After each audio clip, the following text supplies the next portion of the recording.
Okay. Get the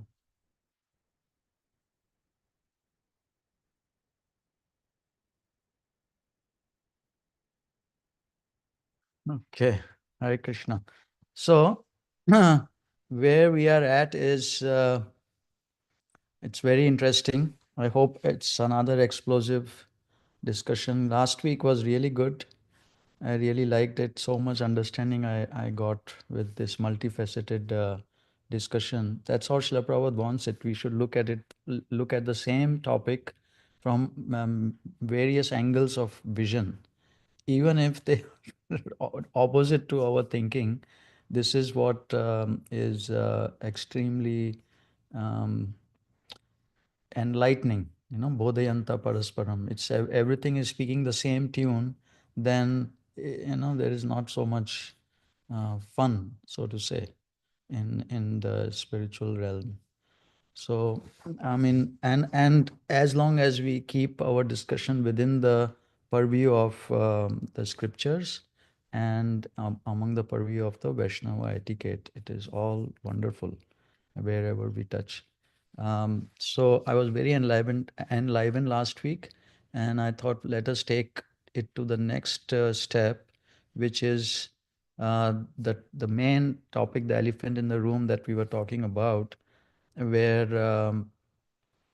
Srila Prabhupada being or the bona fide spiritual master, we were seeing in chapter 7 of the Nectar of Devotion in the topic of the taking shelter of the spiritual master. One needs to um, treat him as good as God, learn Bhagavatam from him, um, endeavor to please him.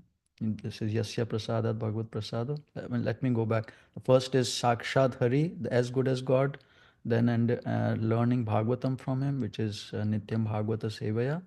Then the third is the endeavor to please him, Yasya Prasadat Bhagavad Prasado. And the fourth is the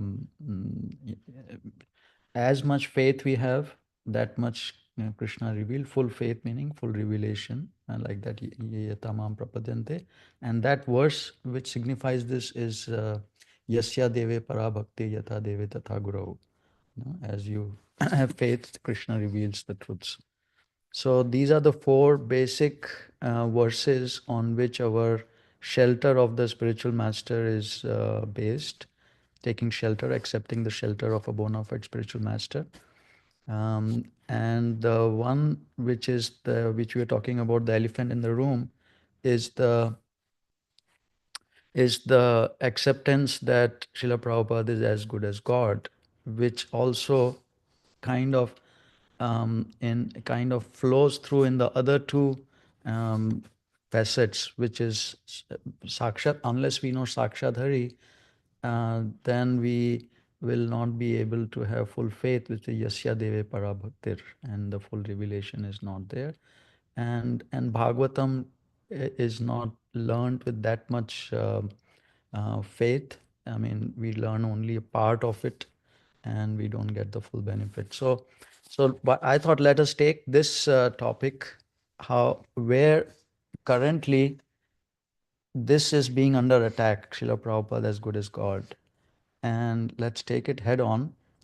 I I was really enlivened, and my whole consciousness changed in 98 or 99 when I first read uh, His Grace Yashodanandan Prabhu's Leelamrita review, and where he went through the different comparisons between how Srila Prabhupada's Leelamrita talks about Srila Prabhupada and then what the Bhagavatam talks about. It was a big revelation for me, that how seeing Guru as material person, we keep saying, I mean, there's scriptures are saying again and again that one has to not see Guru as material person. And we don't think we are seeing Guru as material person because we think we are all good. But that's what I used to think. But how, he's not a material person. I was so seeped into the Leelamrita consciousness and what other people are saying. that I didn't even realize that I was thinking like this, him as a material person, even an extraordinary material person. So building on that gradually, more and more, from that understanding after reading everything, more and more I was learning, and then all these so many different arguments were being thrown around even among the Prabhupada Nuga community.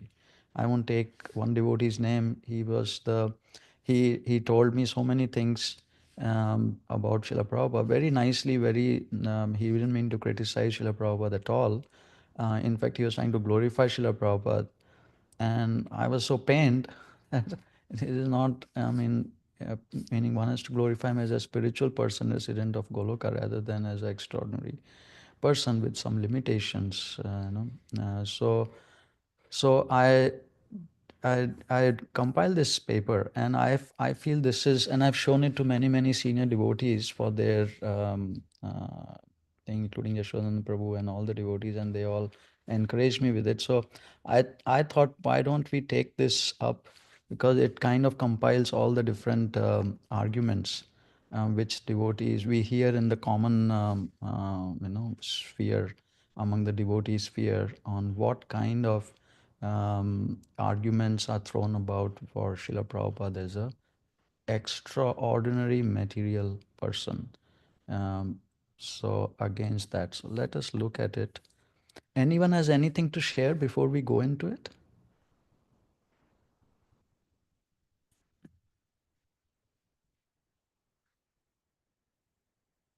Okay, do that.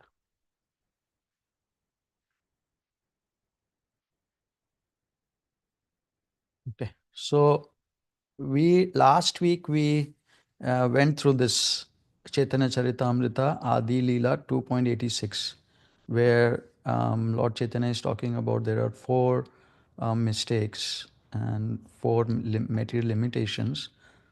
And I won't go through that again, but just the relevant paragraph, which is the Brahm refers to false knowledge or mistakes, such as accepting a rope as a snake or an oyster shell as gold. Pramada refers to inattention or misunderstanding of reality, and Vipralipsa is the cheating propensity. Karana Patava refers to imperfectness of the material senses. There are many examples of such imperfection. The eyes cannot see that which is very distant or very small. One cannot even see his own eyelid, which is the closest thing to his eye. And if one is disturbed by a disease like jaundice, he sees everything to be yellow. Similarly, the ears cannot hear distant sounds. We know all of these. Srila Prabhupada keeps talking about there are four limitations of a materially conditioned person. Since the personality of Godhead and his plenary portions and self reliant devotees are all transcendently situated, they cannot be misled by such deficiencies. So, this is how he is good as God. In this, see, he is not as good as God in the creation facility. That is not what one is saying. Nor he is as good as God in other different aspects of playing flute, having pastimes with his gopis. That is Sahajiya thinking. What one is good in, as good as God, is in his teaching capacity, in his bhakti capacity, bhakti shakti, or as a guru shakti. That one is as a guru, is a teaching. Balaram is the original guru. Balaram is the original giver of spiritual power. So Krishna, he is giving different shaktis to self-realized devotees, and depending on their rasa with each other, their the service they want to do to each other. So so different Shaktis are given to different self-realized devotees. Of course, Brahmaji was given a Shakti of creation power, but not as good as God creation power, that we understand. But as a Bhakti Shakti, and we will read later on, later, Bhakti Shakti, how Narad Muni was given, he's the incarnation of Krishna for Bhakti Shakti, Shakti Avesh Avatar. and similarly Srila Prabhupada too, who propagate the holy name around. So in that manner, they are as good as God. And while they are teaching and they are doing Bhakti Shakti, this is the equality which they have. They speak perfect. They are perfect. They cannot be misled by anything of the material world. That is the main way they remain perfect. Now, anything, this all these four tendencies, no, four of conditioned souls, it is so intertwined in our consciousness with our seeing power to the pure devotee's actions, words, pastimes, his instructions,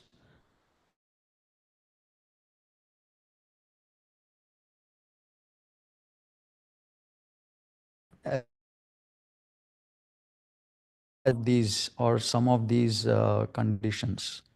It is natural. We go for, like, he is in old age. He went to the U.S. This is like that.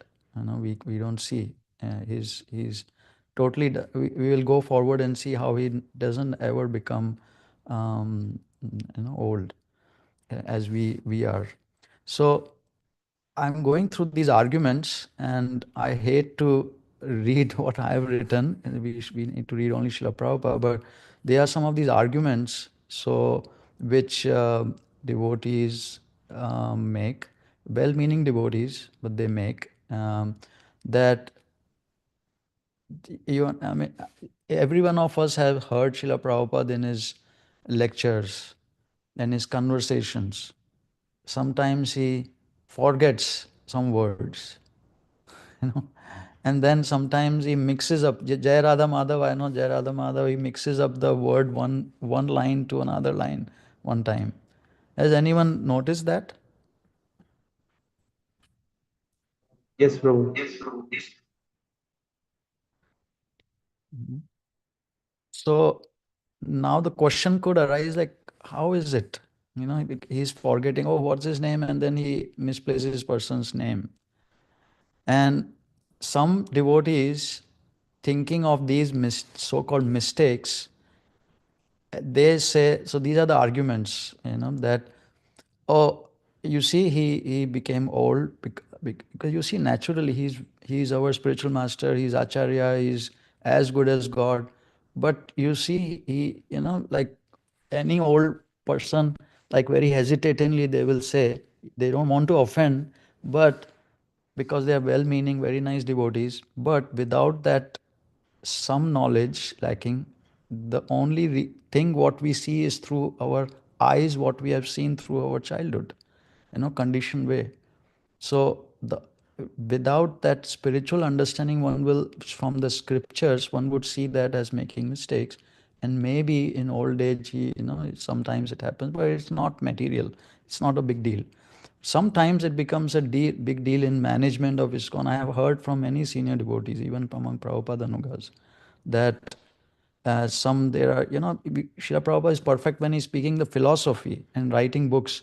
But when it comes to management, those are material things. Has anyone heard these things? Yes, sure. I mean, that's the whole basis of the GBC trying to take over already ISKCON when Srila Prabhupada was still uh, here on the planet, and and then later on tried again, after he left. Even among Prabhupada Nugas, I hear. We are not going to take anybody's name, but let's be very frank about among devotees, this is also very prevalent and very well meaning, very respectfully, never want to offend. They love Srila Prabhupada. But all I'm saying is it's lack of scriptural understanding, which let us remove by our discussions. But this is there, that Srila Prabhupada, we don't need, let's say one argument is made without pointing to anybody. I respect all the devotees that Srila Prabhupada, now let's say the ISKCON, we have seen, even though Srila Prabhupada made an organization, but now we have seen how the organizations fail in Kali Yuga, or so we don't need an organization. Like that, many things, very small little things. They don't have. In writing his books, he made some mistakes, or he didn't give these instructions because we don't know why he didn't do it, but we don't know. He didn't give all the instructions. He missed up because he was old, kind of. And in publications and represent his authorized representative, Gurukul system, the sannyas giving. Why did he give sannyas when all the devotees, so many of his sannyasis fell down? So to unqualified people he gave, and so many like that, even among Prabhupada Nugas. It really bothers me so much. So, but please don't think I'm trying to offend anybody. But this is what happens. Some people, even what happens is they don't even acknowledge that there is anything. I have talked to people when I say this word, this thing that Srila Prabhupada forgets some lines. No, no, don't say like that. Don't say like that, meaning it is there. No, we can see directly. Why shouldn't I say it? But we have to say it. Maybe this will make one more appreciative of Srila Prabhupada if we understand from the scriptures.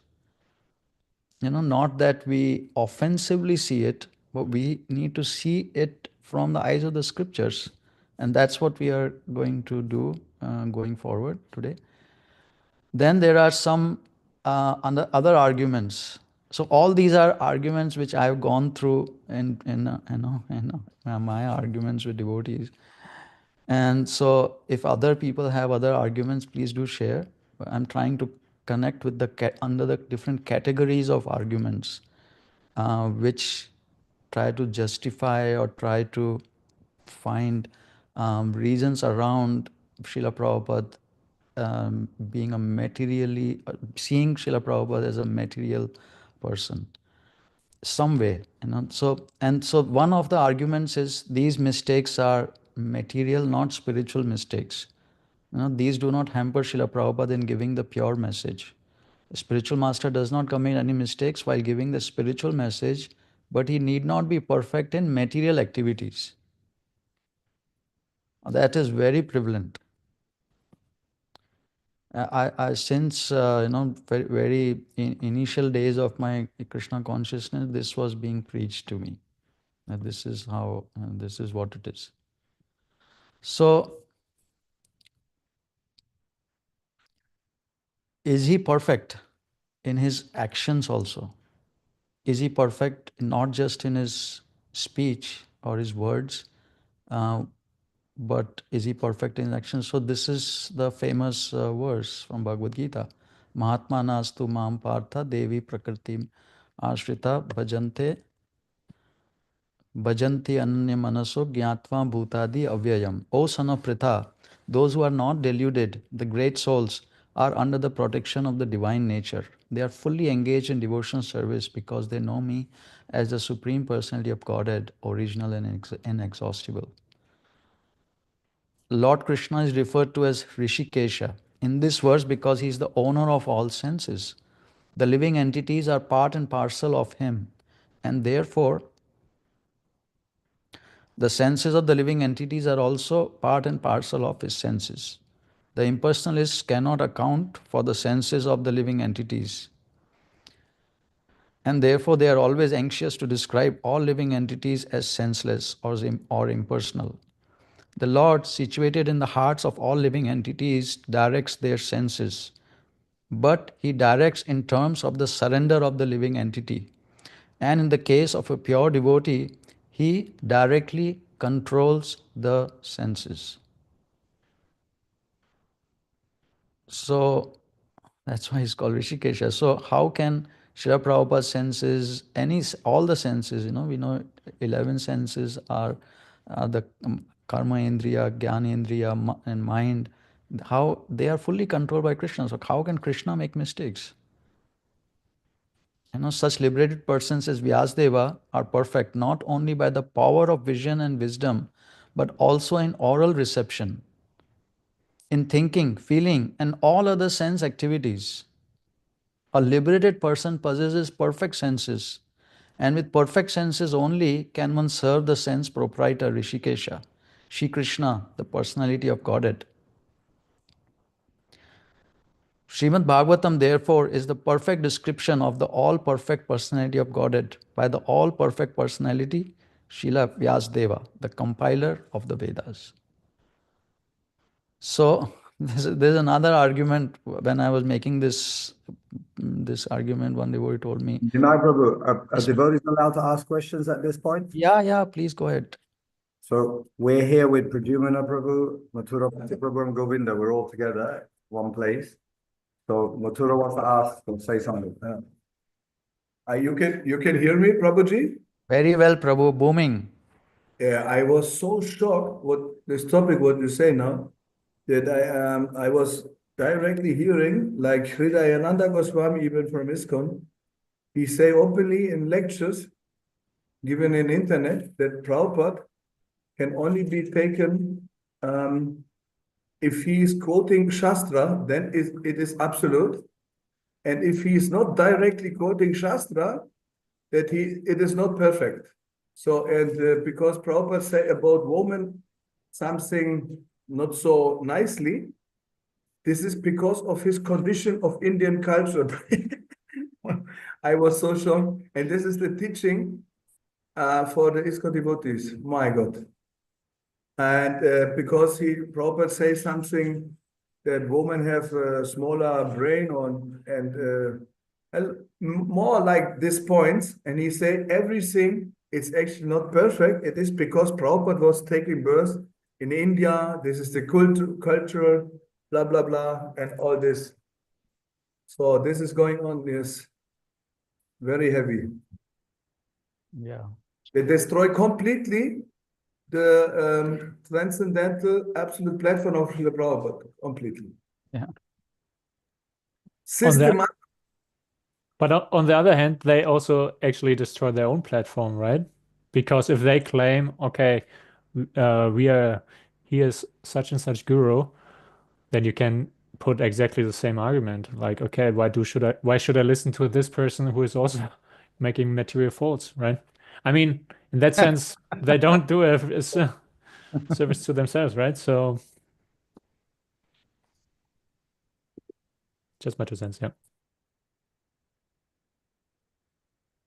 Very good point. Srila Prabhupada makes that point often, no? And they are saying you don't need a guru, then why you are rascal, you are speaking, and why should we listen to you? So, okay, very good, Prabhu. Please interject with all these things and whenever you feel like. This is only because I'm going in one line, but other devotees, I want to make it better and better. So, this another argument is raised that Srila Prabhupada, okay, this is an interesting argument, that, okay, so Srila Prabhupada is acting like an old man to be one with us. Okay, that's fine.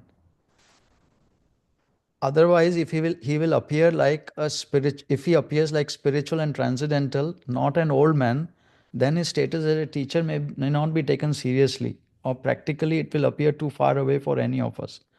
So this is good. He's acting like an old man, right? Because he does like that to be one with us. But what they mean behind it is something different.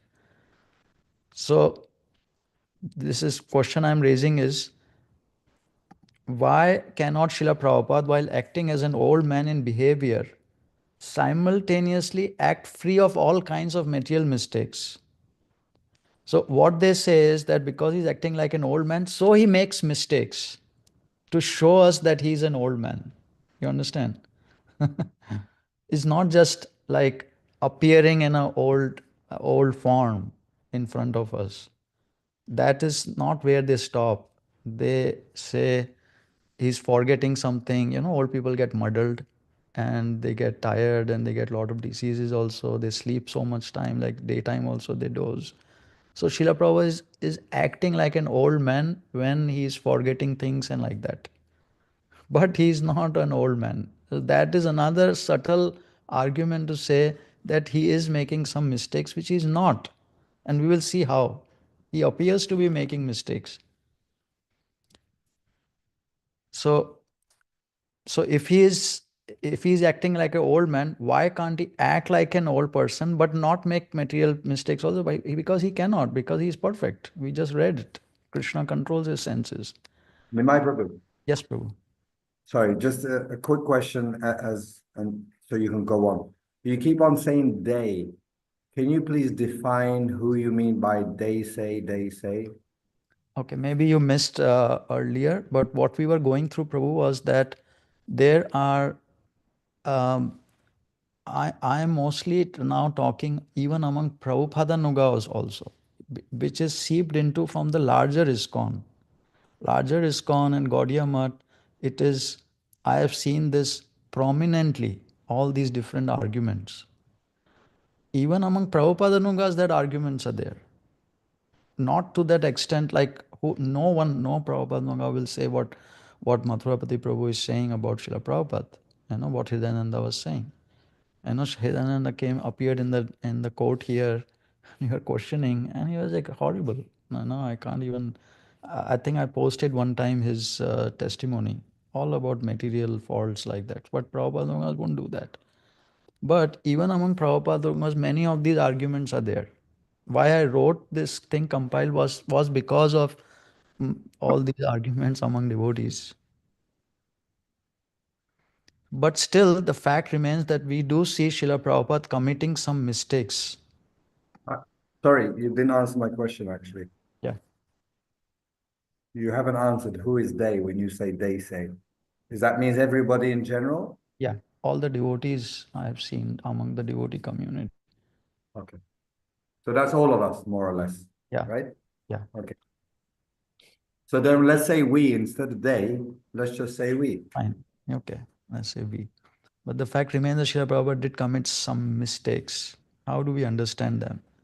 So now I go and trying to lay the case of why we should try to understand. I'm going to skip it for the sake of brevity in this discussion. But if somebody wants, they can.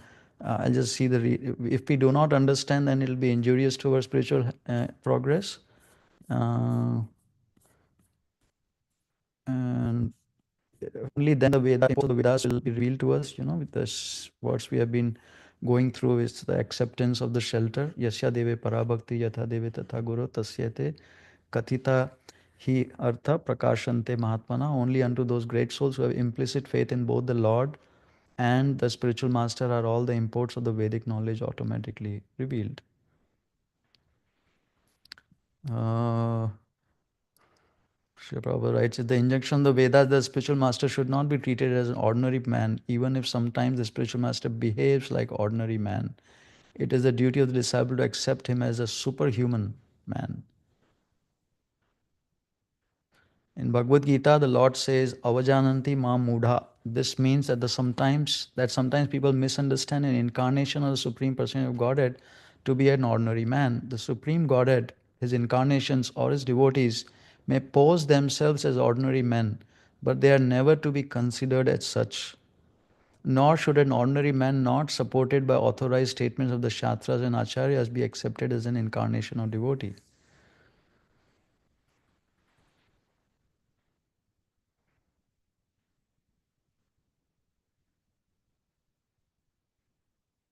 Nimai Prabhu. Yes, Prabhu? Can I ask you to explain to us, for me, an important point is Srila Prabhupada came to us more or less at the age of the bodily age or whatever. But anyway, I'm just saying what we're saying. Sure. Age of 65, blah, blah, blah. And then let's say we all acted with transcendental vision. I'm hypothetically put in this situation. And we all understood, oh, he's as good as God. He's pure devotee, spiritual body. So no need to do anything for him. He can fly. He doesn't need an airplane. He doesn't need my hand to help him out of the car. He doesn't need me to arrange a flat for him or house. He can just levitate on the air, and he doesn't need a bed. Because a lot of devotees dealt with Prabhupada in the early days with great love and affection. And part of that love and affection was actually, we have to accept the fact, the way they, let's say, saw him materially as a 65-year-old man. He needs our help. And that inspired some, let's say, devotional, affectional feelings to deal with him in that way. And Prabhupada seemed, as I've seen in my life, to reciprocate with that and love that they were treating him like, with care and attention. So what do we do with if we know Prabhupada is completely transcendental, he doesn't need anything, let's say.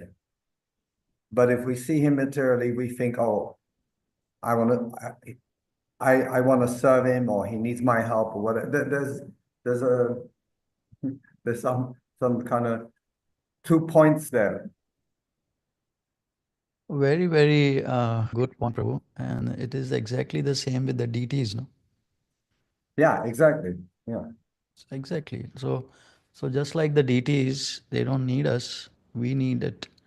So what happens is there is one way to serve him is by materially becoming, as you are mentioning, becoming, oh, he needs my help, he's old, he needs all that. Another is if we see him as spiritual personality, then we go to that extent, we go under the shelter of the internal energy. That is what the Shastras are asking us to do, this one. So give us a real example in the example of Govinda Mataji. She took care of Prabhupada like her son, and she was mother. She took a motherly role. How did Prabhupada It's an accept internal that energy, or not?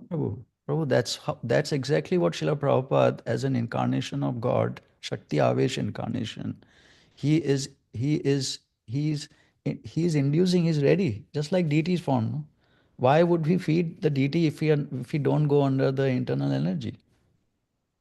It's only under the influence of the internal energy to some extent that we can even think like feeding the deities. Like, what is this, no? So Srila Prabhupada, like, he's extending God in like in so many activities which deities is just standing there, and we have to evoke our affection for him, like that stuff. Pardon me, Prabhu, you hear me? Yes, Prabhu. I can remember one discussion with you and me in Germany, in Langen, in my small room. Yeah.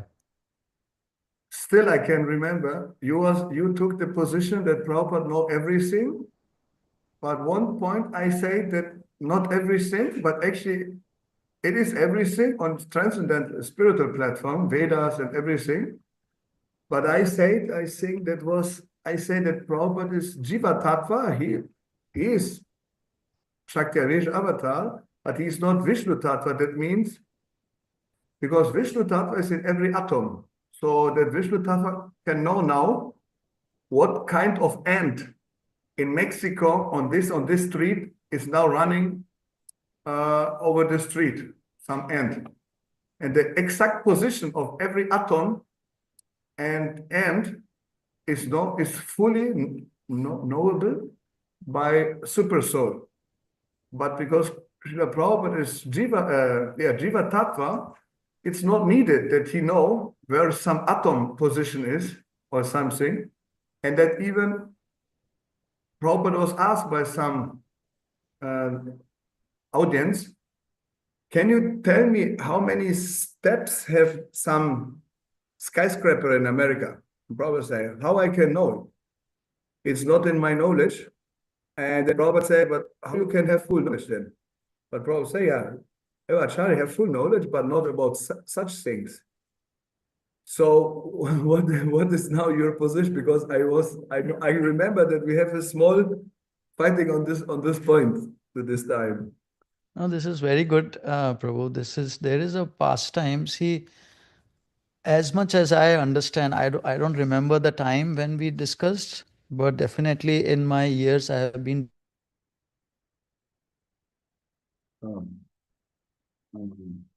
You lost the motor? and I don't. Put your volume on. Put your He is volume on. definitely creation. He is not creation chit energy. So you were just cut, Nimai, and we didn't hear like the last He does 10 not. seconds. Sure. The chit, the consciousness, no, chit, energy, he's not fully conscious of everything. Yeah. But Brahmaji could be. Krishna can give potency to any devotee for that particular service. Yes. Yeah. You see, That's and you know this many demigods we hear, they are witnesses. They appear as witness. There are 10 demigods, right? Wind, sun, Rudra, like that. There are 10 demigods who are witnesses to all the living entities' actions. Bhagavatam describes. So they have been given also energy to be aware of everybody's actions. So it is in Krishna's power to give or take or limit or whatever. So if Srila Prabhupada needs uh, that knowledge to, like many times devotees, when they first time meet Srila Prabhupada, they experience, they explain that as if he knew everything about me. What, you know, he looked that's for sure. past lives, everything, even now we look at Srila Prabhupada looking at me from the from the picture, we see, oh my God, he knows everything.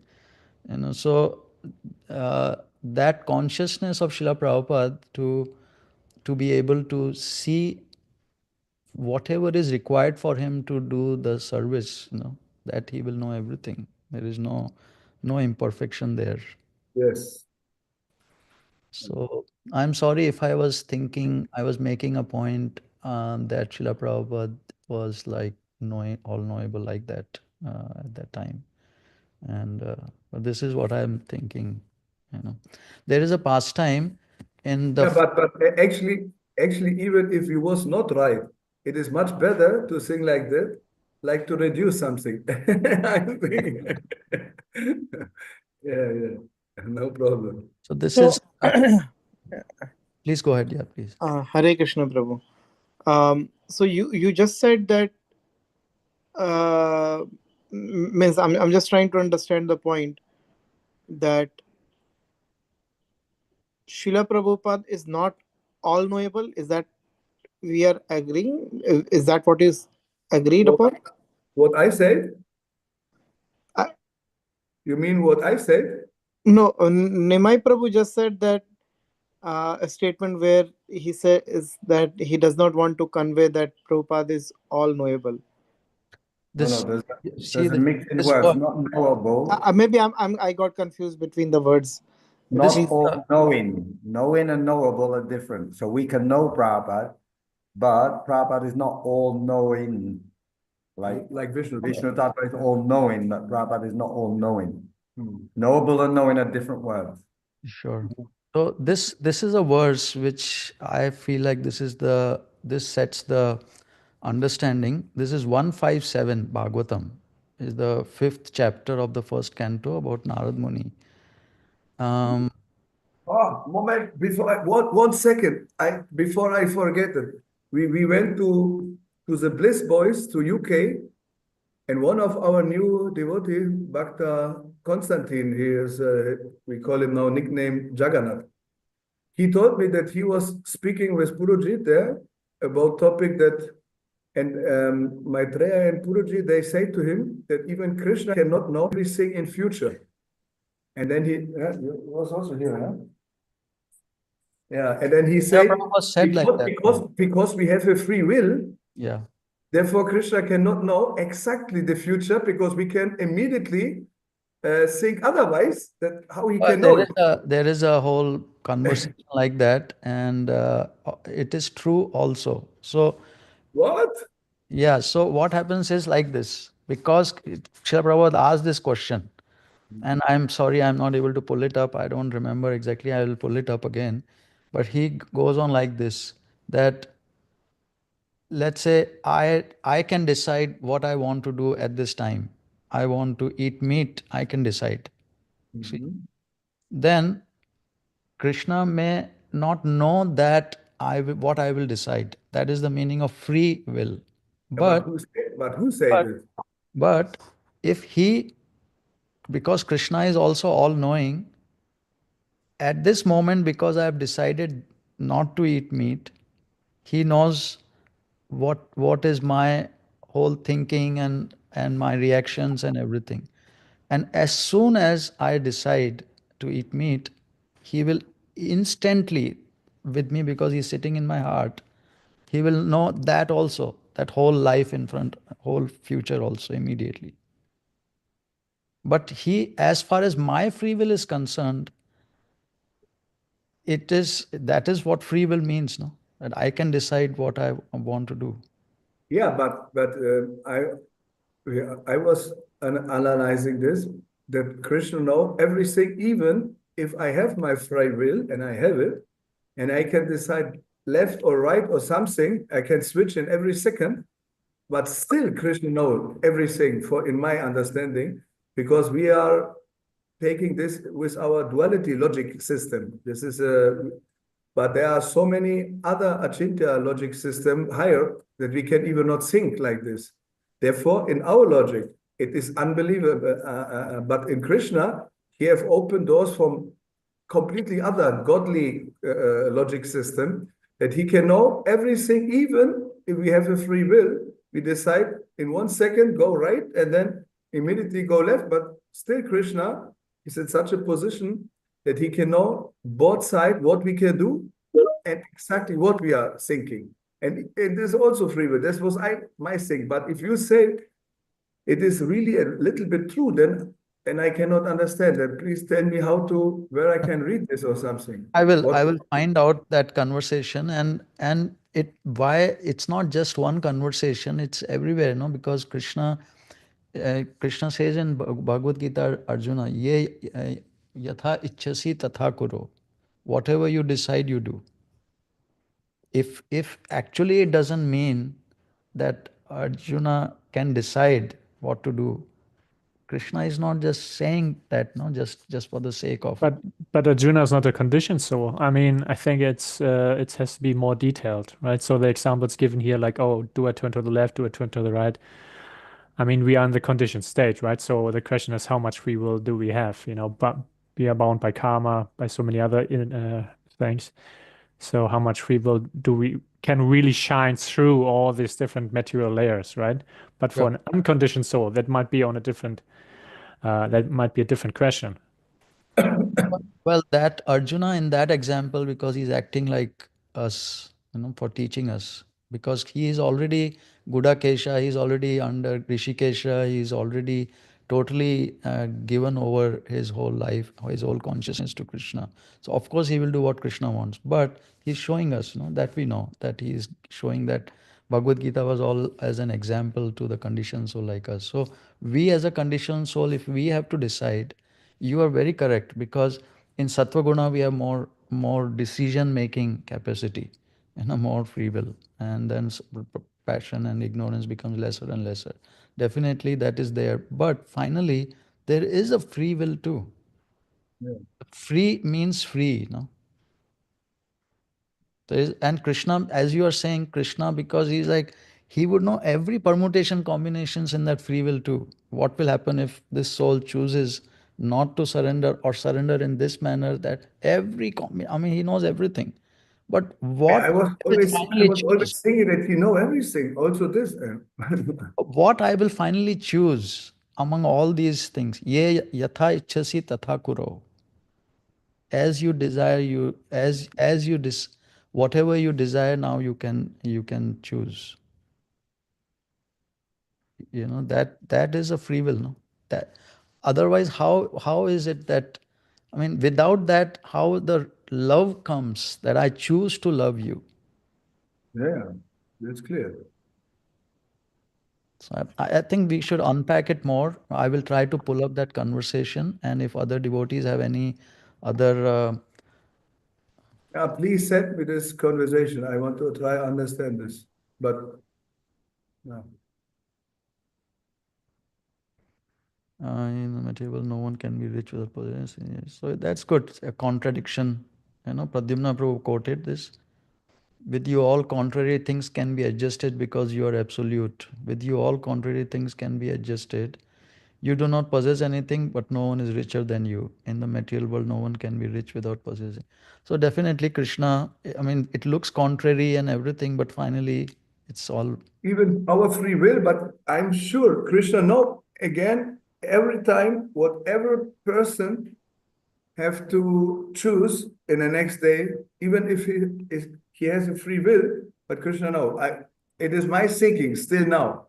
If someone can defeat this, then I can understand better. But I can. generally we also know what the child is going to do, or even a young person. I mean, like many conditioned soul, what they are going. If you put somebody Bhagavad Gita in front of a drunkard and drink, we know almost 100% he will choose the drink. You know, Yeah, okay, that's clear. so even we. So what about Krishna will know? But there is still, he has given that free will. No, otherwise there is no meaning of free will if he cannot choose. I know this is clear for me. We have free will always. That's clear. But even if we have the free will, but Krishna knows exactly what every living entity wants. Still, even if it is not thinkable with our logic system, I think that Krishna is thinking in other logic systems that is also possible to know every free will of every living entity, even if it is not passant. Was heißt passant? It's even if we cannot understand. Well, we have to Because look at the scriptures point of view. If you quote scripture that this is also because this point, yatha ichhasi tatha kuro, it shows Krishna is also asking what you decide. That means he is giving the free will to us. So if you have different pastimes or instruction or to show, no, to share, we can keep discussing this next few verses, next few discussions. But just want to bring this one point. So because we are always thinking like in successive, from a time, time point of view, right? So from a past, present, future point of view. But these things can happen simultaneously, right? On the absolute platform, things happen simultaneously. So you can bring these 2 points together, right? You can bring free will and all-knowing, I was Krishna's thinking like this. all-knowingness together. Okay, go back, huh? Sorry. Oh, no, Prabhu, this is great. So this is the verse which I feel this is the foundational from about how much a pure devotee knows. Someone wants to read this word to word and anyone, please, quickly. You want me to Go read? ahead, Prabhu. You can read it. Go ahead. Paryatanarka ivatri lokim antascharo vayur ivatma sakshi paravare brahmani dharmato vratai satasye me niyunam alam vikshasva. Tvam, your goodness, paryatam, traveling, arkaha, the sun, Eva, like Trilokim, the three words, Antacharaha, can penetrate into everyone's heart. Vayu Eva, as good as the all-pervading air. Atma, self-realized, Sakshi, witness, Paravare, in the matter of cause and effect. Brahmani, in the absolute. Dharmataha, under disciplinary regulations. Vratai, in vow. Snatasya, having been absorbed in. Me, mine. Niyunam, deficiency. Alam, clearly. Vichaksva, search out. Translation, like the sun, your goodness can travel everywhere in the three worlds, and like the air, you can penetrate the internal region of everyone. As such, you are as good as the all-pervasive supersoul. Please, therefore, find out the deficiency in me, despite my being absorbed in transcendence under disciplinary regulations and vows. Oh. Purport by His Divine Grace, A.C. Bhaktivedanta Swami Srila Prabhupada. transcendental realization, pious activities, worshipping the deities, charity, mercifulness, non-violence, and studying the scriptures under strict disciplinary regulations are always helpful. He doesn't cover this point in this purport, but this is there. I remember him quoting this one time in this context. I don't have that with me, but if somebody can find that, so that's how I understood that he this is the words to go to understand the pure devotee's knowing power. I'm sorry, I don't have the reference when he quotes this. But you can see this is talking about the sun and the air can penetrate, go everywhere. And he's equating to all pervasive supersoul. But why he's asking is because to find out the deficiency in the disciple, not for creation power or just not knowing something. This is the purpose is this, as a guru disciple purpose. I have one question. Wait. About this topic or no? Who is speaking to whom in this verse? Oh, sorry. Thank you very much. So this is Srila Vyasadeva is praying to Srila Narada Muni. Okay. Sorry, I should have explained that thing. This is the So, fifth chapter. if you don't mind, I just want to take you back to us seeing Prabhupada as a normal human being or an old man.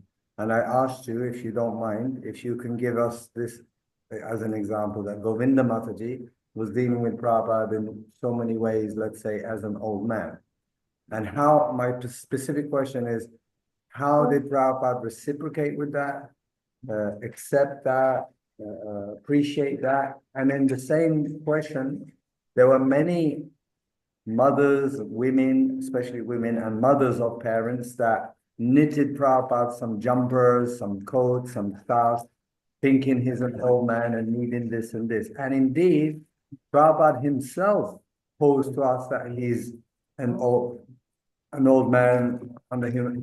He said, I had 2 heart attacks going through in this boat and then coming there, I struggled. So Prabhupada himself put forward this idea that, we're all human. So how did Prabhupada reciprocate with us seeing him as a normal human and dealing with that? Did he say, what the hell are you doing? You're disrespecting me? Or did he lovingly accept that? Okay, so first all are extremely important topics you bring up. Now, as in every activity for us as disciples, we are asked to look at from the eyes of the scriptures. And we were just looking at the nectar of devotion last week, where it's being described, even taking shelter and initiation means to see spiritual master not as an ordinary person.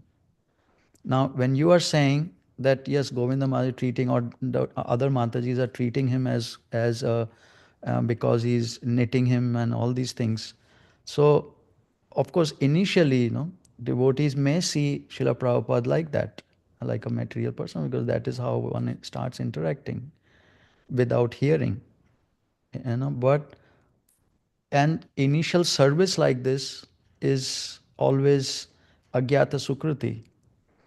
But unless one comes to the point that he is a spiritual personality as good as God, one is not taking shelter of a spiritual master. The initiation process, the real initiation process doesn't start.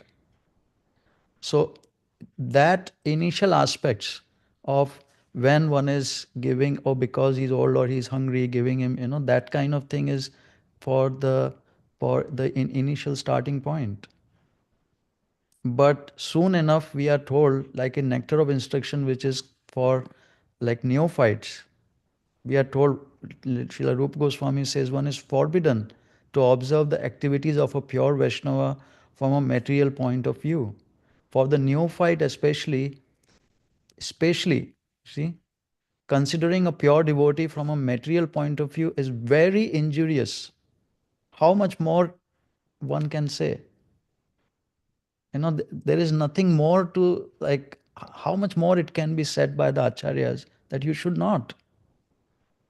One should therefore avoid observing a pure devotee externally, but should try to see the internal features and understand how he is engaged in the transcendental loving service of the Lord. In this way, one can avoid seeing the pure devotee from a material point of view, and thus one can gradually become a purified devotee himself. I don't know why this is anyway. Becoming a pure devotee himself. Therefore, one who cannot distinguish between the devotion and ordinary karma may mistakenly consider the body of a pure devotee material. One who knows does not commit such a mistake. Non-devotees who consider devotional activities and ordinary material activities to be on the same level are offenders to the chanting of the transcendental holy name. And it goes on again and again. It is, see, we were reading that. My dear Uddhava, the spiritual master must be accepted not only as my representative but my very self. He must never be considered on the same level with an ordinary human being, which leads to enviousness of the spiritual master. So, and what happens is, one point you made is Srila Prabhupada may act like that. So, a devotee on the topmost platform of devotional service always humbly thinks that he is not rendering any devotional service. He thinks, he actually thinks like that. See? He thinks that he is poor in devotional service and that his body is material. He thinks like that. Srila Prabhupada thinks like that. Srila Prabhupada always say that he speak in the we form, and he say we are actually conditioned souls and everything, but we cannot take it for truth. Yeah. That would be a catastrophe. So in Bhagavad Gita, this Aujanti Mahamuda, this means that sometimes people misunderstand an incarnation of the Supreme Person of Godhead to be an ordinary man. The Supreme Godhead, his incarnations or his devotees may pose themselves as ordinary men, but they are never to be considered as such. See, it's like never. There is no iota, one small way also one cannot think like that, Prabhu. Therefore, Prabhupada always say that it is very, very dangerous to have too much physical contact, vapu, Yeah. with spiritual master and become always more familiar and then start the poison is going on then later because we cannot more recognize that Yeah. he's actually in completely other category. Yeah. But he go to toilet, make shit, and you are seeing this every day, this, and then after some day you are thinking, oh, why I should worship him only? He's not otherwise like me. Therefore, Vani is more Safe. safe, more safe with distance. Yeah. Even if sometimes the spiritual master behaves like an ordinary man, Mm. one cannot. One has to see from the eyes of the scriptures.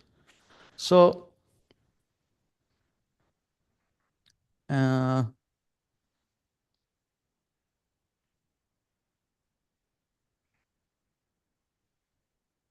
But still, Nimai, sorry, just one part of that, if you could just enlighten us on that one part. When somebody does see Prabhupada as, let's say, a human or an old man and deals with them in that way, with love and affection, not some other way, how does Prabhupada reciprocate with that? so the deity is same thing, no, Prabhu? Same exact way. No? So initially, any new, like, that's how why the deity worship is considered such a pious activity. For anybody, they see the art, the puja happening. We are even clapping in front of the deities. Like that, everything removes the sin. One becomes more and more prepared to actually understand, go deeper into spiritual life.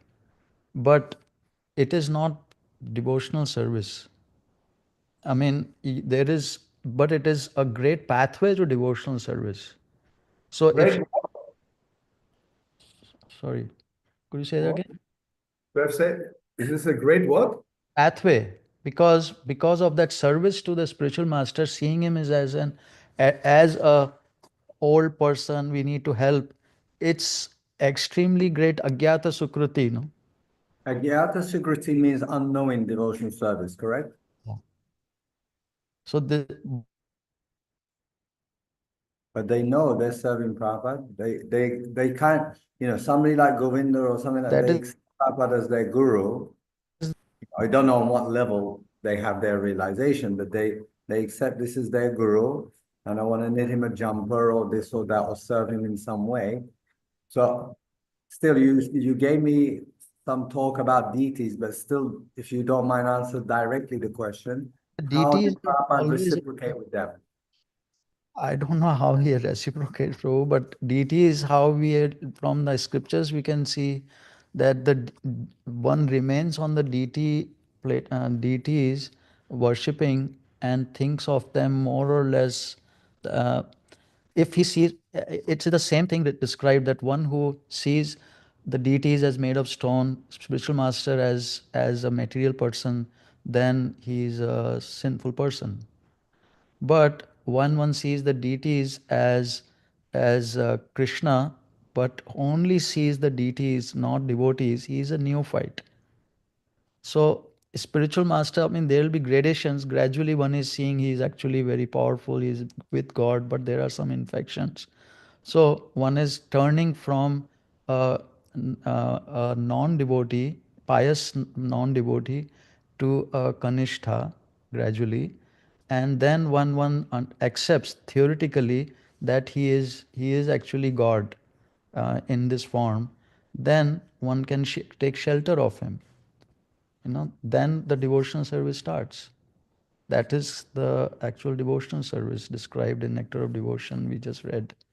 Okay, Taking shelter. you just mentioned that you don't know actually how Prabhupada reciprocates or whatever. Why not? Why don't we know? Why don't you know? I mean, because this is personal, no? But what we can do is go through the scriptures and see what we should do, how he acts, how he's treated, how each soul is treated. But also, what is the question, Balaram Prabhu? So because where would be a difference? Like, so he interacts with them on a material platform or on a spiritual platform. So what is the question? He just interacts with them, and it's transcendent on a transcendental platform. So, but it depends on everyone involved how everyone perceives it. So from Srila Prabhupada's viewpoint, it would be a transcendental interaction. From the other from the other person, it might be still be a just a nice material interaction. So I don't really understand the question. Christopher, can you say that again? Because I kind of didn't understand what you said. Okay, so my question was, what is actually your question here? How Srila Prabhupada interacted with these people or with these devotees? Yeah, So not how he interacted. why is that important? Why is it so important? It's the whole topic. The whole topic here, as far as I understand, is we're discussing that some of us at some point in our lives, or generally, see Prabhupada as a human being rather than a transcendental being. So my question is, those who saw Prabhupada as a human being, I think they had some mixed feelings, not completely, but even let's say those who and served Prabhupada, how did Prabhupada reciprocate with that service? And Nimai Prabhu shared with us an honest answer. He said he doesn't know. And the reason he doesn't know is But because what do you mean with reciprocate? Maybe I obviously don't if I come and clean your toilet, how would you reciprocate with that service that I just did for you? Would you say, what the hell are you doing, clean my toilet? Or would you say, oh, thank you very much? That is reciprocation. right, but Somebody does something for someone, and what is the reaction to that? Right. So I was asking, but when where would you see a difference in reaction? So however Prabhupada reacted to that, so why would that make a difference? If the other person sees them as a human being or as a spiritual master as good as God. So why would that make a difference? How Srila Prabhupada reacted to that. What I what still happens don't is that understand. one starts to go into this direction of projecting a simplistic and easy kind of Sahajam thinking that whether one sees him good as God because Srila Prabhupada is accepting the service, so it's all good. Which is not what we can't go in that direction because that's between Srila Prabhupada and the soul. We have to go by what the scriptures are telling. Srila No. What we're saying and what we said last week very clearly was, what was it very clearly came you from can the person? The satisfaction of the be spiritual thinking old master man. is the active ingredient of spiritual progress. So if somebody's seeing Prabhupada on a human level and they serve him in that human thinking, and Prabhupada reciprocates with that saying, oh, thank you so much. That made him so pleased. You've just pleased the spiritual master. So No, this is you are pleased, not the spiritual master. Prabhu, this is what the scriptures are not. He, as a material person, you are not even accepted altar, no, of the spiritual master. Say that again? You are pleased a pure devotee. But I don't know if you can say that he has pleased the spiritual master. Because taking shelter of the spiritual master is when you are accepting a spiritual master, and you have to take shelter of the spiritual master who is good as God, not a material person. So as a pure devotee, of course, he is like with God. Anybody, any service he does, he says, no, that I mean that is what Agyat Sukruti is. But then I can say, I haven't done any service to Srila Prabhupada at all in 30 years. It's If not. I haven't accepted him, if I haven't realized him or accepted him as good as God, which means, first of all, knowing that God is God, then actually I haven't done anything. Which kind of feels like nonsense, but okay, that's what you're saying. But you made an initial nice point. You said it's personal. And that is exactly one of the most important points that we have to deal with here is Srila Prabhupada, the personality as a pure devotee, how he's dealing with his Kali Yuga disciples. Is he just going to say, well, okay, you did something to me, but so what? You don't accept me See, as a pure devotee? disciples, you don't, I mean, what is a disciple then? No? Okay. That is exactly what we are discussing, no? Actually, not, because we keep on doing that. We keep on going to disciple, but the whole topic is to understand Prabhupada, and we keep on flying back to Right. So, disciple. so to accept him as a bona fide spiritual master, taking shelter of him, and trying to become his disciple, the we have to accept him as a spiritual person, not infected with material qualities. Nectar of instruction we just read. It is injurious to think Here that. you have Govinda Mataji accepting Srila Prabhupada as his spiritual master, absolutely, right? See, And the then thing is with huh? deities, not that so many devotees become very attached to the deities, and that is like goes into the internal energy influence. So we can't say because it may appear the same exact thing as if treating him as a material human being like that because he's feeling hungry and everything. But this devotee could be under the influence of the internal energy thinking like this. So I mean, that is the power of Srila Prabhupada that he could, with his personality, the pure personality, he can purify the soul and evoke so much of love for him in with attachment that a totally like sinful entity person can become attached and asakti level with him and think like all these in this uh, ecstasy consciousness and all these things one can think because he is so powerful and so merciful, and one can see initial devotees also that so many consciousness like that they were projecting, so that is definitely there, that the power of the pure devotee, the Mahabhagavat, is so much that one can, like Narad Muni, when he appeared in front of the the Manigriva and Nalakuvera, and they got purified and they became pure devotees, and they, I think, got liberated like that. So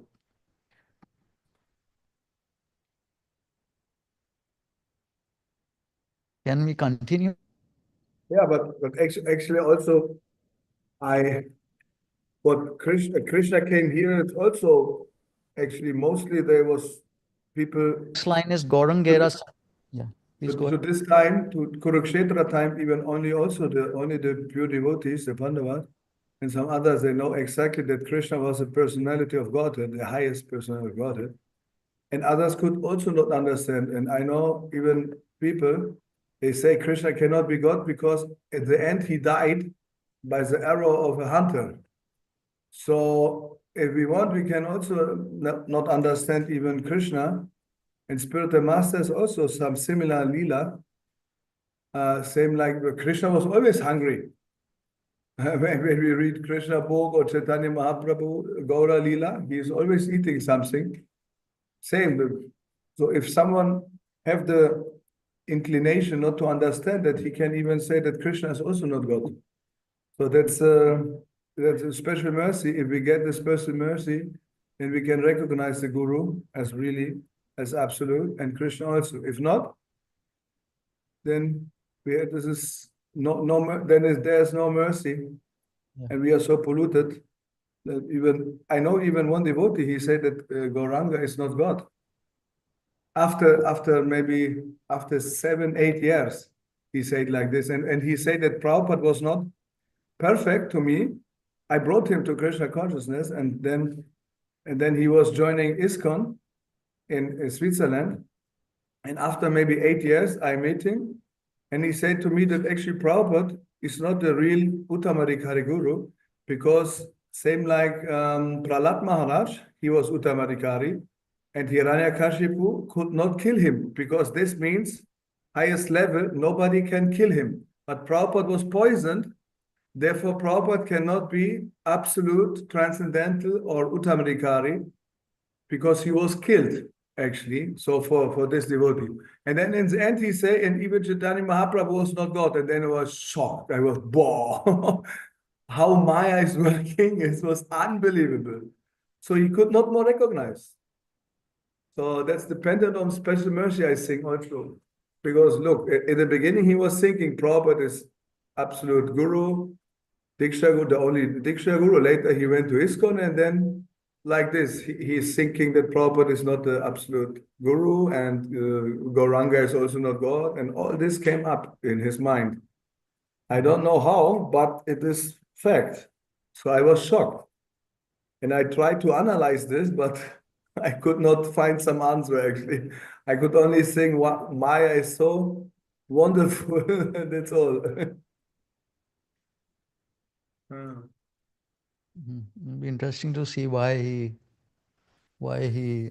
um, what was the point where he went away from this? What was the underlying reason? Why he went to ISKCON? Or why in his consciousness he left the surrender? Some attachment he couldn't accept to give up. No, Yeah, something must be there. Yeah. So this is from his purport of Suvarna Shri Gaura Mahima. So Srila Prabhupada says they are all the associates of Chaitanya Mahaprabhu are Nitya Siddhas or eternally perfect. Nityananda Prabhu is Balram, the immediate expansion of Krishna. Advaita Prabhu is Mahavishnu, he is also Vishnu Tattva. Gadadhar Prabhu is an expansion of Radharani, and Srivas is an incarnation of Narada. They are Nitya Siddha or eternally perfect. They were never imperfect. They were never in contact with material contamination. We should understand that as Lord Chaitanya Mahaprabhu, Krishna himself is transcendental. Similarly, his personal associates are also Nitya Siddha or eternally transcendental. So, simply by accepting that the associates of Lord Chaitanya are eternally free, one can immediately be promoted to the transcendental abode of Lord Krishna.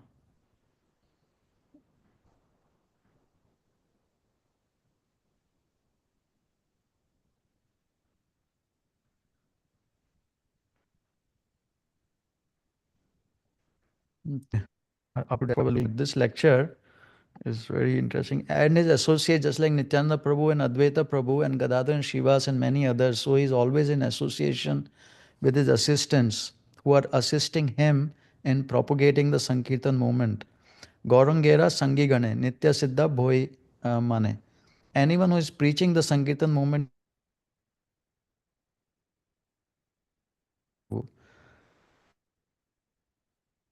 like Advaita Prabhu, Nityananda Prabhu helped. Similarly, anyone, even up to date meaning even up till now, which is him, who is trying to help the propagation of Chaitanya Mahaprabhu's mission, preaches Sankirtan movement all over the world.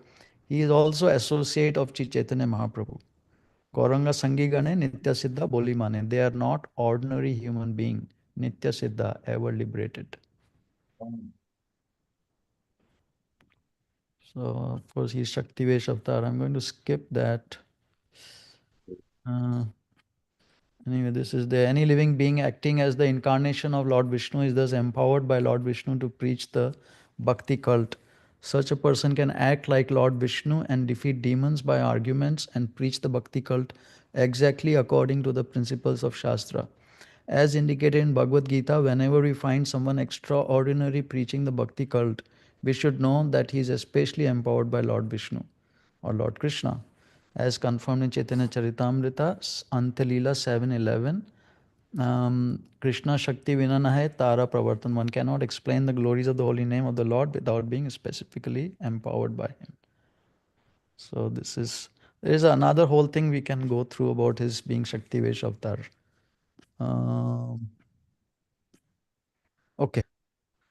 So reason why I should understand. Now, how is he forgetting names, even becoming like having sickness, fever?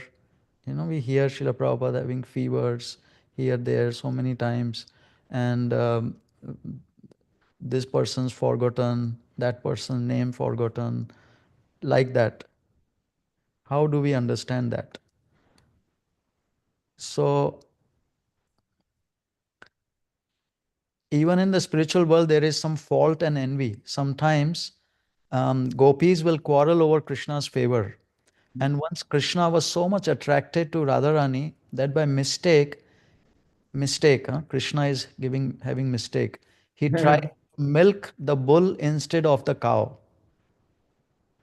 And sometimes when the gopis used to put on their dress and make up for seeing Krishna, they would be too much hasty and smear kumkum and mascara in the wrong places. And their ornaments and dresses would appear as if small children had been trying to dress themselves, as they were not very expert. And they were not very expert like that. There are so many examples, but it is not the same as material fault or material envy. It is transcendental because it is all based on Krishna. Sometimes when one gopi would serve Krishna very nicely, other would say she has done very nicely. So this is a letter to Atreya Rishi. Yeah, but this can be understood more easy, like about Srila Prabhupada or the Guru, because here we can say if they are doing such, let's say, crazy things, it is because of ecstasy of this exchange of this loving service. So this is completely other, but because of Prabhupada, why he's doing this or why he have forget maybe one shloka and many devotees, he asked it, they give him the remembering where the shloka was found in Bhagavad Gita or something.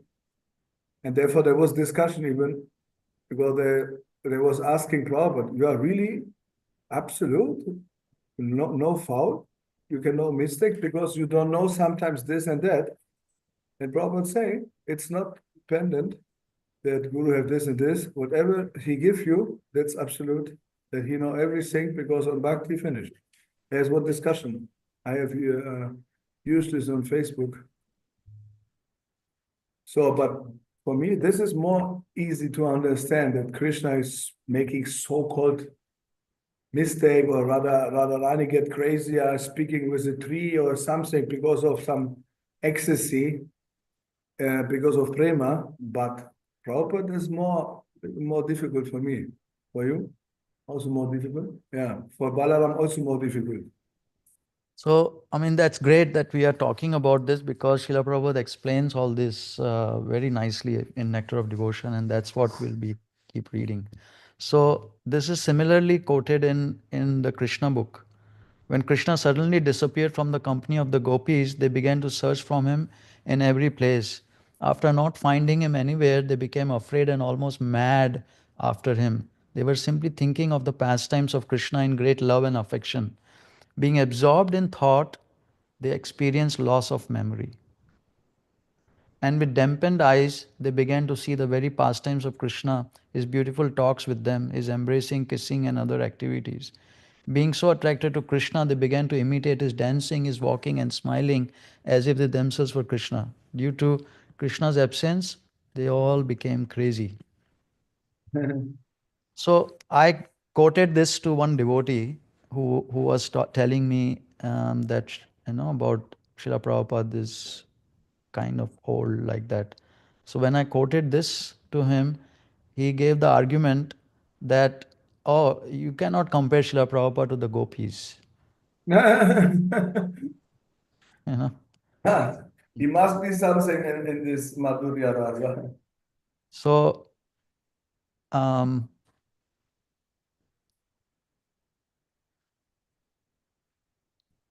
Even Bhakti Tattva, we know that he is a Manjari. Even the name is what was key, something I don't forget. You remember Bhakti Tattva's position? Oh, as no Sakti. so here, so in chapter 31 no, of Nectar of Devotion, this is very nicely described by Srila Rupa Goswami. I mean, this is now we are really getting into understanding Srila Prabhupada's internal activities, which I have no like entrance into. So I beg forgiveness to Srila Prabhupada and to all the devotees if I am saying something wrong, and please correct me. We are just going to read from Nectar of Devotion, and so this is he Srila Rupa Goswami, this is what I wrote, but he further states that the 31 disturbing symptoms of ecstatic love plus 9 other symptoms all taken together equal 40 primary symptoms of ecstatic love. These symptoms create transformations of bodily activities as well as movement of the senses. See, his movement of senses is how he acts, how we see him acting. You know, these are all there are 40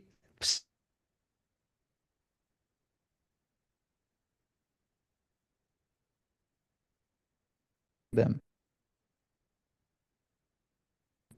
We hear about the 8 symptoms of ecstasy. These are different 40.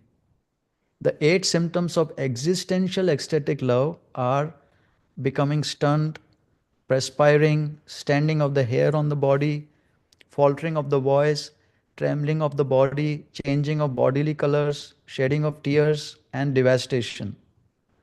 The scientific explanation of these 8 symptoms. Do you know? Do you know what is mean with devastation? I could not understand by reading so many times.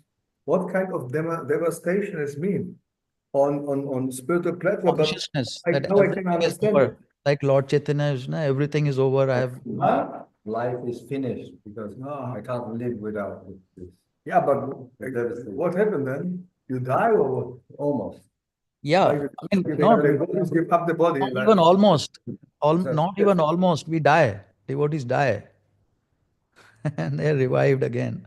so like the father of Nityananda, he gave Yeah, his son to some sannyasi he died out in of ecstasy. Ekachakra for to serve him, and then he died immediately because of separation. This is this Yeah, devastation. yeah. Ah, okay, then. when Krishna jumped on Kalya's snake Yeah. and Mother Yashoda and Nanda Maharaj were in the back, Exactly. and they were completely flood- devastated, and they actually This is fainted. this devastating. Yeah. Oh, I mean, I don't know if that is all, but that is one symptom we don't fully understand. No, this devastation. It's like the okay. So then, this is the symptom. Okay, these symptoms are sometimes manifested internally and sometimes externally. The pure devotee always feels such symptomatic expressions within himself. But being afraid of outsiders, he does not generally manifest them externally. So these are the symptoms which are told, that one should not exhibit because other people will imitate. So Srila Vishwanath Chakravarti Thakur has very critically discussed all these bhava displays in connection with some unscrupulous neophytes imitating the above symptoms for appreciation. Not only Vishwanath Chakravarti, but also Srila Rupa Goswami treated them very critically. Sometimes all the above 8 symptoms of ecstasy are imitated by the mundane devotees, Prakrit Sahajas. But the pseudo symptoms are at once detected when one sees the pseudo devotee addicted to so many forbidden things.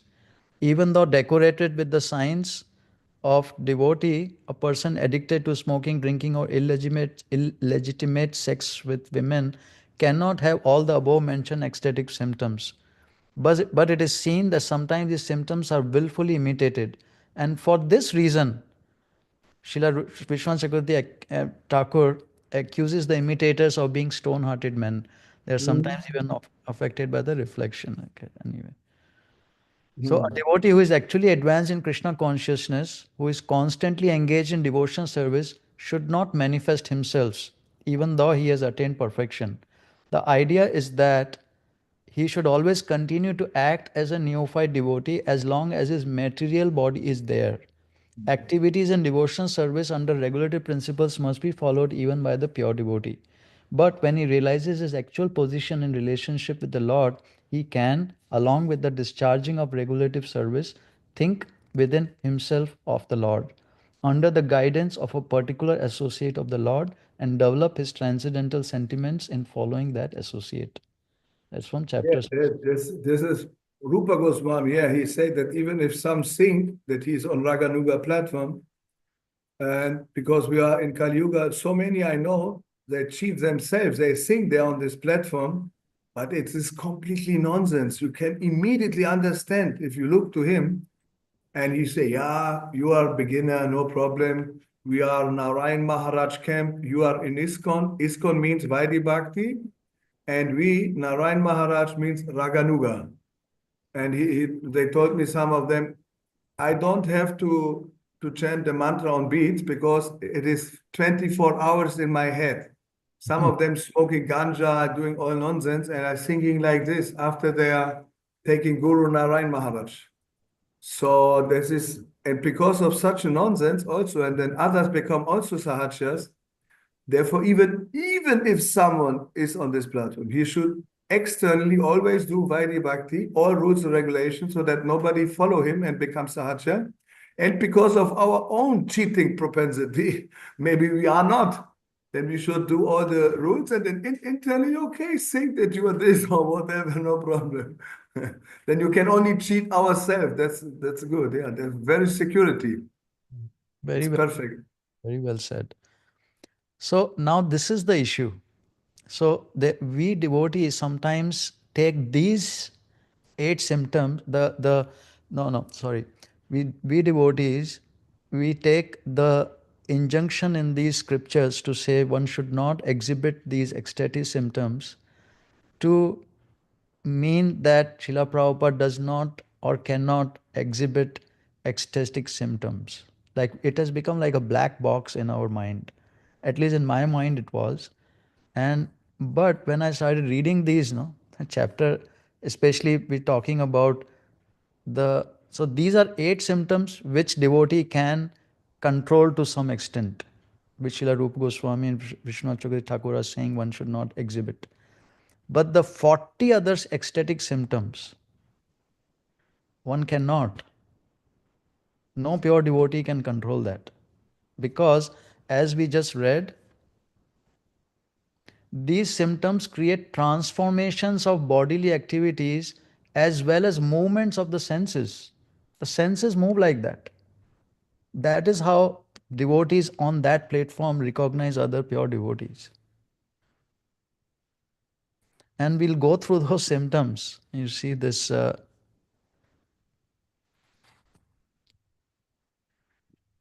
Let me read what I wrote. As stated above, Nectar of Devotion describes 8 main symptoms of ecstasy called the existential ecstatic symptoms in chapter 28. These are the famous ones. These are the ones that can be imitated. Hence, a pure devotee tries to hide these 8 symptoms of ecstasy, being afraid of the outsiders, and tries to act like a sadhana bhakta. But there are further bodily spiritual symptoms, 40 in total, that create even the movement of senses. Hence, these cannot be hidden. As Srila Rupa Goswami says, that the 31 disturbing symptoms of ecstatic love plus 9 other symptoms, all taken together, equal 40 primary symptoms of ecstatic love. These are the primary symptoms. No, primary symptoms. These symptoms create transformations of bodily activities as well as movement of the senses.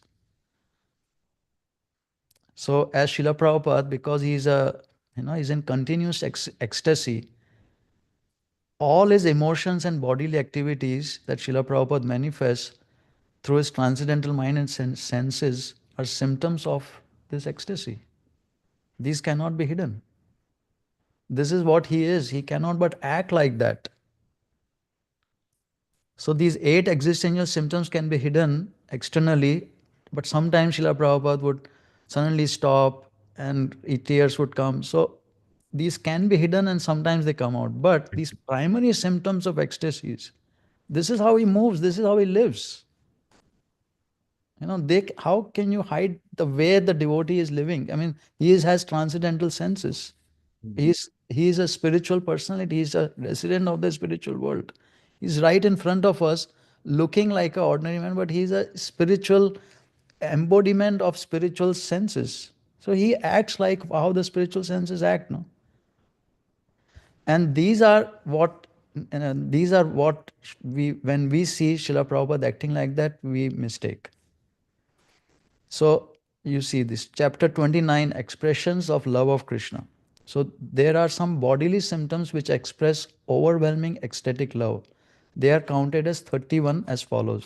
31 plus 9, 31 plus 9 equals 40 primary symptoms. So these 31 are these: disappointment, lamentation, humility, guilt, fatigue, intoxication, pride, doubt, apprehension, intense emotion, madness, forgetfulness, disease, confusion, death, laziness, inertness, bashfulness, concealment, remembrance, argumentativeness, anxiety, thoughtfulness, endurance, happiness, eagerness, haughtiness, envy, impudence, dizziness, and alertness.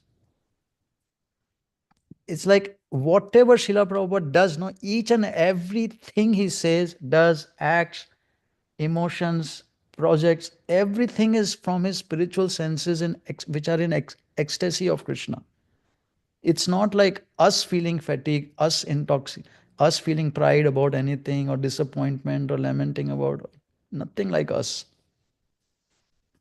It's very tough to orient oneself to think he is a spiritual sense. This is how spiritual senses.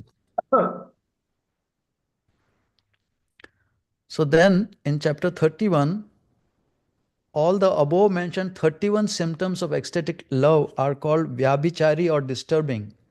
All these symptoms refer to apparently disturbed conditions, but even in such disturbed conditions, there is acute ecstatic love for Krishna. These symptoms, however, can be divided into 3 groups: first class, second class, and third.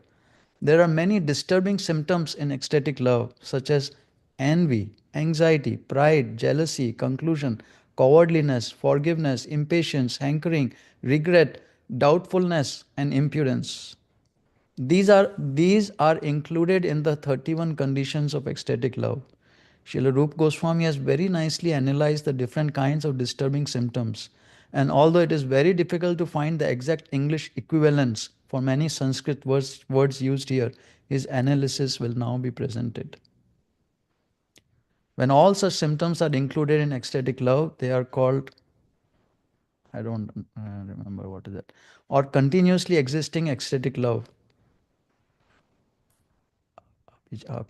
All of these symptoms are transcendental and they are exhibited in different ways, acting and interacting under different conditions. They are like the reciprocational love between the lover and beloved.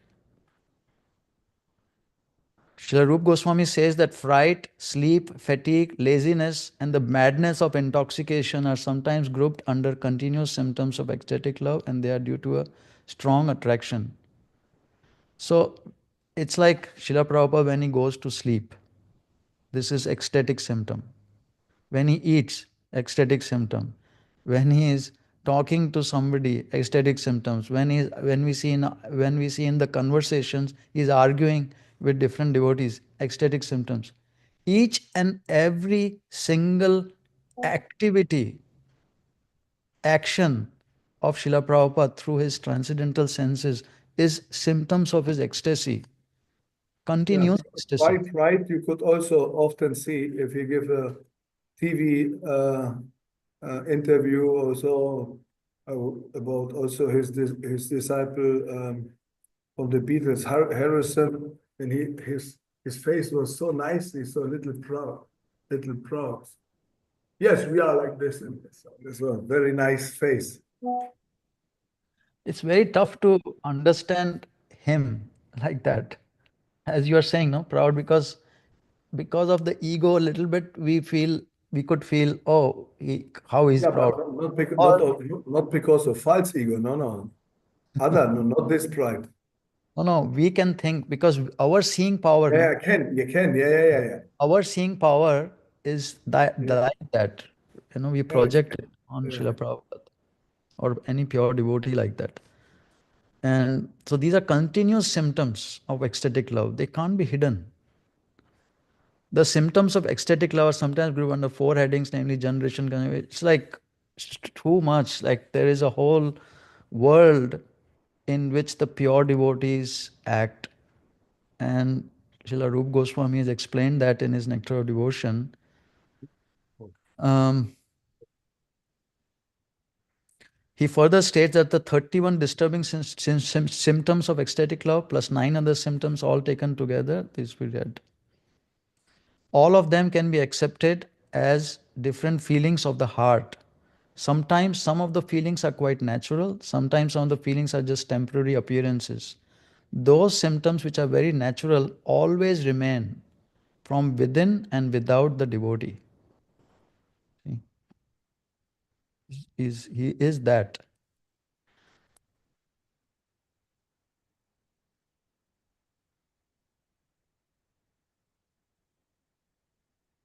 And so I had this question that why sometimes it is visible to us, which is not. Then Srila Rupa Goswami answers this. Actually, people cannot generally understand such different qualities of mentality, but when one's heart is very soft or gentle, these symptoms become very easily visible and one can understand very clearly.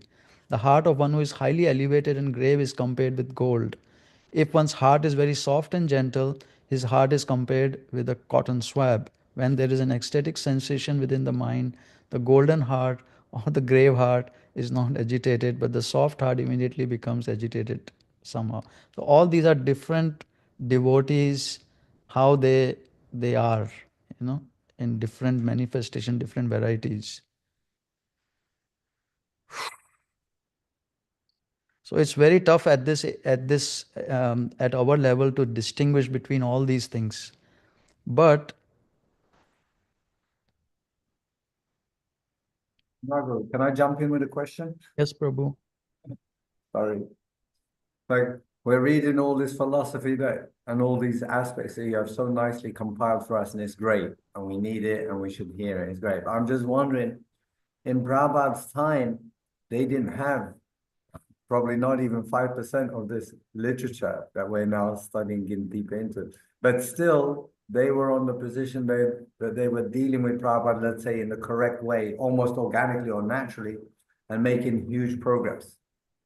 So how did they get to that position without all this, let's say, philosophical understanding of the pure devotee? Prabhu, this They seem to just have it naturally, I mean. Like you mentioned before, that the I know Prabhupada this, disciples. no, I understand very well what you are saying, Prabhu. This is Yeah. the whole. See, this is exactly what we are supposed to be doing now. Okay, let me go back. So when Srila Prabhupada first came to the US, there was no god brother of his, nobody envious of him like that. Nobody was there to to go into devote disciples' ears and start bringing him down.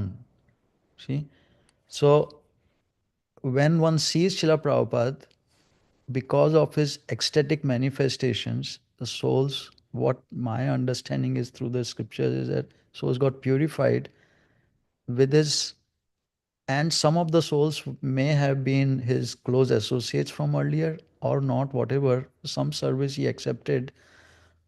Some of them became very attached to him.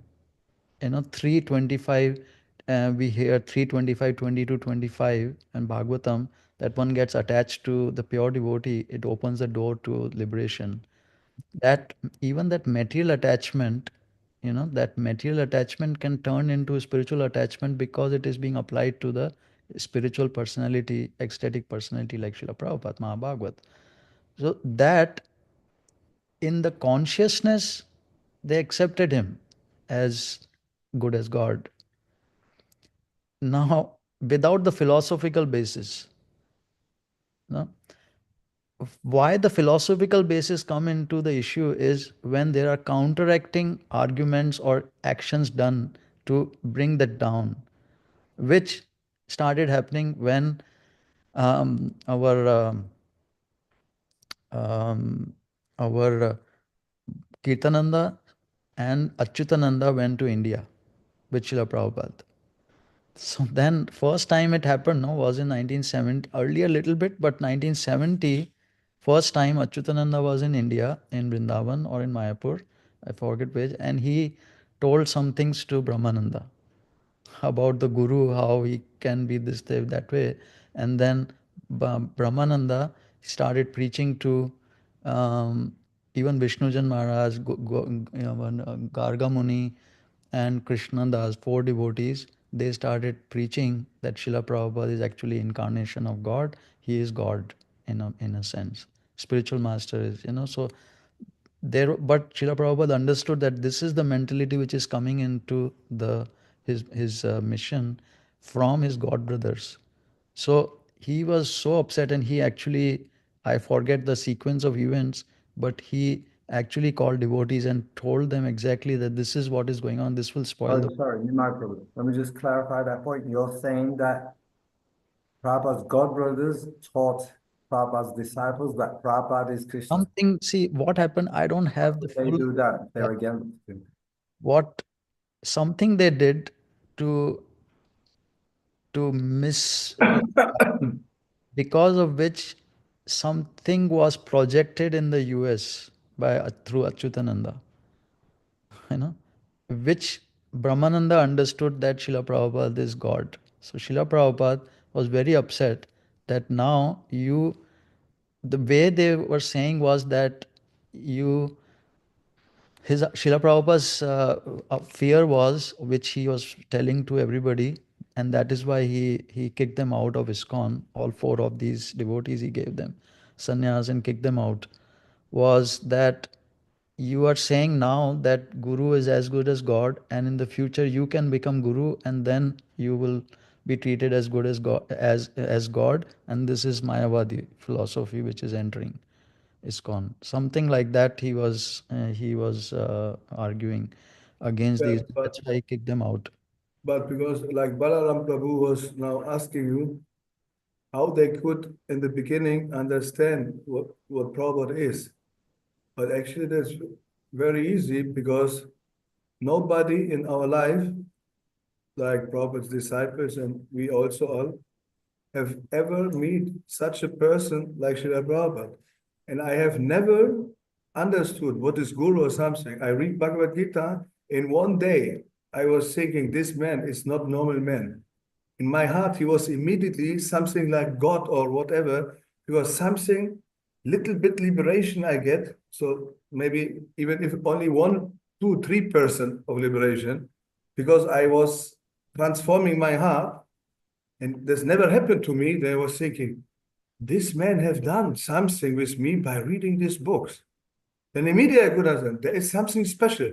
And I think every one of Prabhupada disciples, they came to Prabhupada in contact, and something happened to them, some change in their heart, and it never happened in life. Immediately they know this man is something magic. And then that was clear to worship him naturally, even because he gives something, such a happiness, no more smoking. Even if someone only stopped to eat meat, and we can see this is like a particle of liberation, even also. And you feel very free because of this nonsense. This nonsense goes away from you. Then immediately you think this man is the cause of this, and then he is some special, even without philosophy. Exactly. So, see, you see the BTG articles about Srila Prabhupada, and also initial those 60s, late 60s, early 70s, also you see Vyasa Puja offerings, Balaram Prabhu. You see, they are so philosophically like correct without quoting scriptures, because that's what Srila Prabhupada told, 1 or 2 lectures, 3 lectures, and they understood, and also their chanting feeling is the same. It's confirming, and they are really feeling. I mean, when you see those initial years, devotees talking about Srila Prabhupada, this is exactly what the philosophy should be: nectar of devotion, equal to God, all these things, empowered servant, resident of the spiritual world. No one was telling them otherwise, and they were experiencing that. Now, now the envy started coming, especially when devotees were going to India. I know in 72, lot of envy was there in England. Revati Nandan, Srila Prabhupada become envious snake, he kicked him out of England. And all these things, they started going around. That's why I say Srila Prabhupada from 70 onwards now, and some places 72 onwards, he started withdrawing his manifestations, because he saw so much of of uh, offenses started happening of him as an ordinary person, no? Envy, ordinary person, all these things started coming in. And I mean, we don't want to go through the whole history, but this is because of lack of philosophy, one, plus counteracting with love for Srila Prabhupada, these these horrible instructions and philosophies which bring Srila Prabhupada from that level down. That is what, these are the two causes which cause these issues, and because of which we it's our duty now to do that. We have to project like I mean, whatever one is philosophy, understanding, like what we are reading, seeing Srila Prabhupada from the eyes of the scriptures, from Nectar of Devotion, from Bhagavatam, from Chaitanya Charitamrita, all his activities, trying to see through those eyes.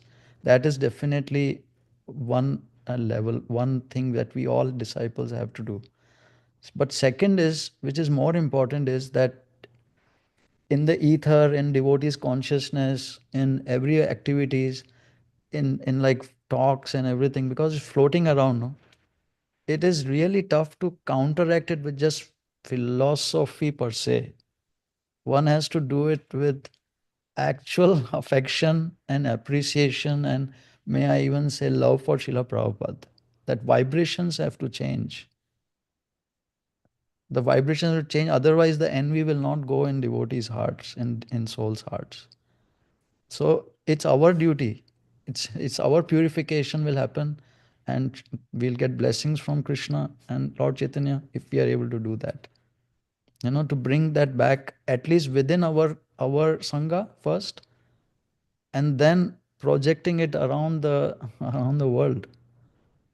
You know. Yeah. But actually, we can say that our false ego, the main mission of the false ego is to bring God down and every guru down so that we come high. This is actually the standard mission of every false ego. that we want to be the Krishna, so we find always some mistake to put someone down, so we feel higher, and then we like it. This is our material joy, sense gratification. So, but we should understand this. We should not find something in Krishna to make him down, because the Mayavadis, they are doing this. Mayavad philosophy is built on this, actually, on this envious. They don't like someone like God is beyond them, then they kill philosophically, there's no more God, and we are all God finished very easily. And that we are doing with spiritual master also. Therefore, even it started in every temple. After some months, every bhakta say, oh, what the temple president can tell me, or what some other older devotee can tell me, and later what Prabhupada can tell me, and later what Krishna can tell me. It's very easily for the false ego, because we are growing in the Kali Yuga, in the school, no respect from others, not this, no Gurukul. That's the problem. Nobody like Guru. Therefore, mostly Mayavadis are there, and nobody wants to accept the Guru. Very correct. So yeah, let us finish here. There's a lot to uncover in this, lot to meditate, lot to chew, lot to really look into our heart and consciousness and go through these verses again, these passages from Nectar of Devotion. There is the second part of it, maybe we can do next week if everyone thinks it is good, is go through. It is very difficult to see Srila Prabhupada's activities, because we are not situated on a platform where we can understand. But still, through the eyes of the scriptures to see, because this has been floating around, it's so important. That's why I was thinking if we can next week onwards, if we can take up different like Nectar of Devotion, this goes on talking about different activities like belching, like forgetting, and different, which we can equate with Srila Prabhupada's activities. Like drooling, we can see Srila Prabhupada when on his disappearance bed, saliva is coming out, and they are always wiping from his mouth. But it's described, it is one of the ecstatic symptoms. As an example of the running down of saliva from the mouth, it is stated that sometimes when Narad Muni was chanting the Hare Krishna mantra, he remained stunned for a while and saliva oozed from his mouth. So like that, we can go through the different symptoms of Srila Prabhupada with Nectar of Devotion, what it is being described, to little bit more understand what Srila Prabhupada must be going through. I mean, not internally, but at least to some extent. Okay, let us finish now. Hare Krishna, everyone. And thank you very much for such a wonderful discussion. Haribo. Prabhu. Hare Krishna, Vancha Kalpatarubhyascha.